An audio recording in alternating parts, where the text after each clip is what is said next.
Assalamualaikum teman-teman, welcome back to my YouTube channel. Yeay. Nah, di video kali ini aku akan sharing pengalaman aku mengenai kelahiran anak pertama dengan proses normal. Nah, sebelum videonya dimulai, jangan lupa teman-teman bantu aku, dukung aku untuk tekan tombol subscribe, terus like juga videonya kalau teman-teman suka, dan boleh di-share ke sosial media yang teman-teman punya kalau video ini bermanfaat untuk orang lain tonton. Terima kasih. Nah, jadi teman-teman, aku itu nikah di tanggal 4 September 2017.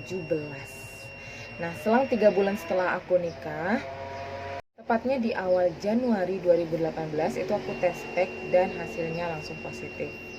Nah, jadi setelah dicek itu tafsiran persalinan aku jatuh pada tanggal 28 September 2018. Oke, singkat cerita pada September 2018, nah itu aku belum sama sekali yang merasakan tanda-tanda persalinan seperti keluar darah bercampur lendir di jalan lahir atau mules-mules dan sebagainya, itu aku belum merasakan. Jadi aku tetap relax, tetap tenang, dan aku nggak panik karena memang normalnya itu seminggu lewat dari HPL, kalau kandungan tidak ada masalah itu masih aman-aman aja teman-teman. Nah, selang tanggal 1 Oktober itu keluarlah tanda-tanda persalinan, yaitu lendir bercampur darah. Nah, di tanggal 1 Oktober itu pagi jam 6 aku lagi nyuci, terus keluarlah tanda itu. Nah, semua rumah itu semuanya panik, nyuruh aku untuk langsung ke tempat bidan. Tapi karena memang persalinan anak pertama ini lama, ya kan, persalinan anak pertama ini bisa 6 jam atau 8 jam atau 15 jam bahkan 1 hari gitu. Jadi aku nggak mau lama-lama di tempat bidan, makanya aku ngelur-ngelur waktu. Nah, jadi pada saat kontraksinya itu masih nyantai gitu, masih setengah jam sekali dan masih cool, masih bisa ditahan gitu.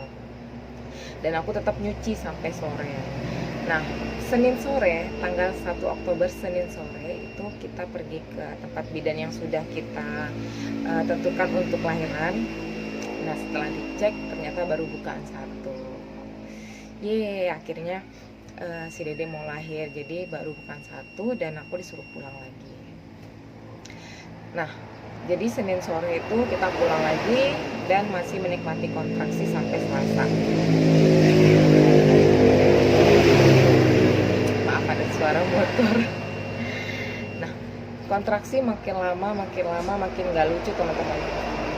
Dari awalnya yang kita bisa nahan cuman diem aja, makin lama makin bergetar, makin lama makin apa ya, kalau teman-teman nanya gimana sih rasanya kontraksi itu seperti kalian dirajam sama malaikat maut.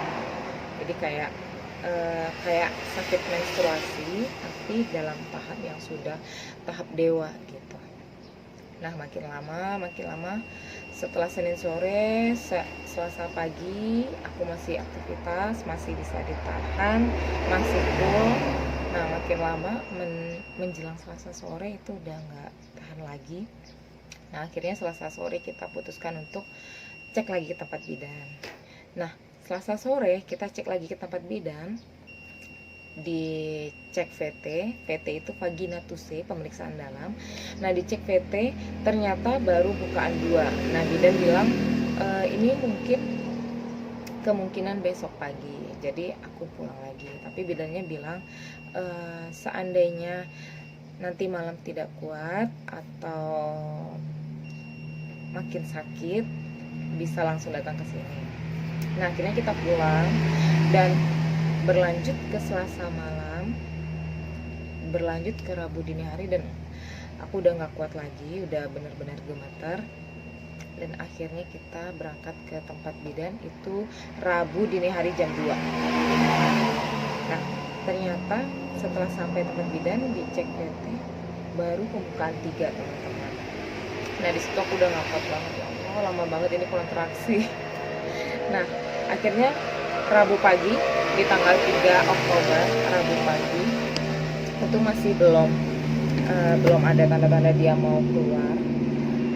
Berlanjut ke Rabu siang, berlanjut ke Rabu sore. Nah, sekitar jam 5 sore di hari Rabu itu pecahlah ketuban, teman-teman. Nah, setelah pecah ketuban itu aku dipasangi infus dan harus stay di atas tempat tidur, harus stay di ruang persalinan.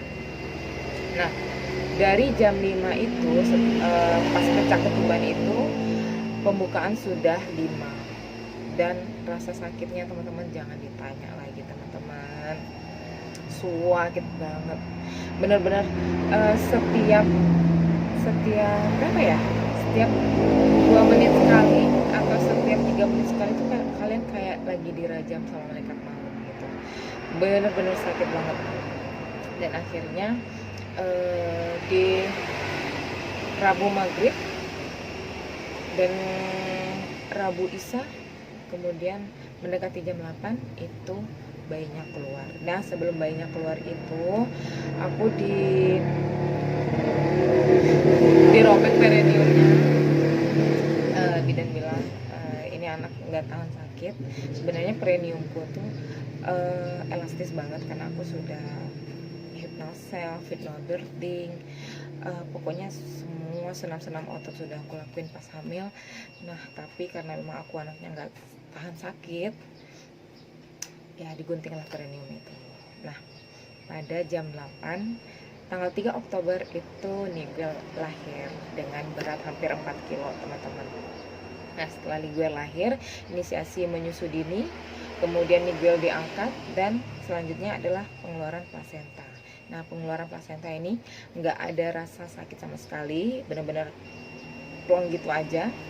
Nah, setelah plasenta ini lahir, rasa sakit berikutnya yaitu menjahit perineum yang tadi digunting teman-teman. Nah, perineum yang tadi digunting itu aku tuh nggak tahu ya apakah bidannya itu membius pada saat beliau menjahit apa enggak gitu, aku nggak tahu, soalnya sakit banget gitu. Jadi sakitnya itu ya benar-benar berasa antara jarum ke daging itu berasa sekali gitu. Nah, tapi alhamdulillah, syukurillah sudah terlewati semua itu, semuanya sehat walafiat. Nah, sekian dulu videonya. Kalau teman-teman ada saran bisa langsung komen di bawah, atau ada pertanyaan bisa langsung DM aku di Instagram. Jangan lupa di like, comment, and subscribe teman-teman. Terima kasih. Assalamualaikum.